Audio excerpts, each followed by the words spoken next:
Czech Get Up is a dynamic exercise with a kettlebell that follows the principles of developmental kinesiology. The individual developmental positions are linked to specific muscle interplay. Activating trunk stabilization allows for the lower extremities to be lifted off the mat. The kettlebell provides external support through which we can better perceive our body and its individual parts. They can then be more easily centrated. Trunk stabilization is the foundation of all movement.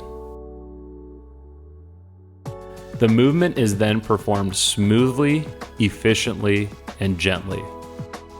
This allows for the passive movement structures to be protected and for the active movement components to be utilized to their maximum potential.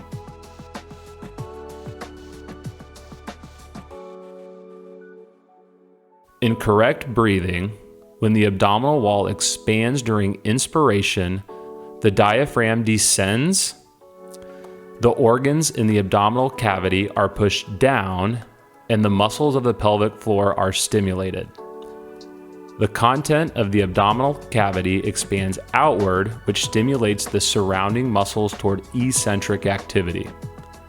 This can be observed as an expansion of the abdominal wall in forward, backward, and sideways directions.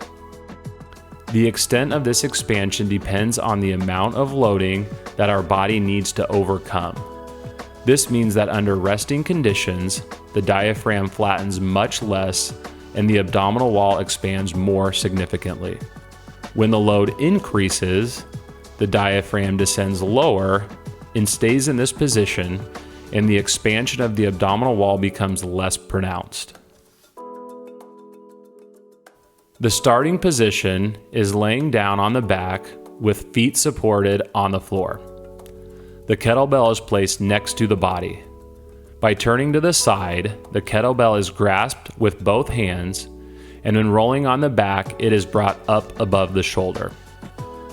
The support is on the back of the head, shoulder blades, and the sacrum. The feet are lightly supported on the floor. Breathing is into the abdomen. During inhalation, the abdominal wall is pushed out. The lower extremities are shifted to 90 degrees. The heels are at the level of the knees. The support is on the back of the head, shoulder blades, and sacrum. The head and the entire trunk roll toward the right side. The support then shifts to the right side of the body with added support on the shoulder and the hip. The other arm stays in the same line with the shoulder joint, and it is perpendicular to the floor above the trunk. By pushing through the outer part of the arm toward the elbow of the support arm, and at the same time, by pushing against the kettlebell, the trunk erects above the right forearm. Now, the loading is at the elbow, forearm, and outer side of the thigh. By pushing through the forearm all the way toward the palm of the hand, the trunk is lifted into the higher position. The support shifts onto the hand and through the outer side of the thigh to the knee. The entire trunk, including the extremities, rotates back. The center of gravity is now on the ischial tuberosities. We return to the previous position of high side sitting. The support shifts to the hand and through the outer part of the thigh toward the knee. The left foot steps forward next to the right hand. The loading is on the right hand, left foot, and right knee. The trunk erects above the lower extremities.